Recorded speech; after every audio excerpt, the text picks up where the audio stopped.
Zabbuli eya 28. Gwe ayi Mukama naakukoowoolanga, olwazi lwange togaana kumpulira, nneme okuba ng'abo abakka mu bunnya obanga ononsiriikirira. Wulira eddoboozi ery'okwegayirira kwange bwe nkukaabirira, bwe nnyimusa emikono gyange eri ekifo ekitukuvu ky'oyogereramu. Tompalulira wamu n'ababi, n'abo abakola obutali butuukirivu, aboogera eby'emirembe ne bannaabwe, naye ettima nga liri mu mitima gyabwe. Obawenga emirimu gyabwe bwe giri era ng'obubi obw'ebikolwa byabwe, obawenga emikono gyabwe bwe gikola, obasasule bye basaanidde. Kubanga tebalowooza mirimu gya Mukama, newaakubadde emikono gye bye gikola, alibamenyaamenya so talibazimba.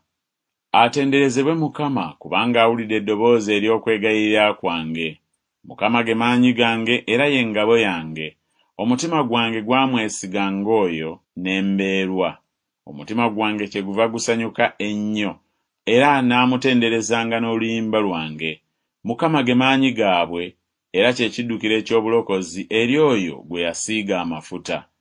Lokola abantu bo, owenga omukisa ab'obusika bwo, obaliisenga, obawanirenga emirembe gyonna.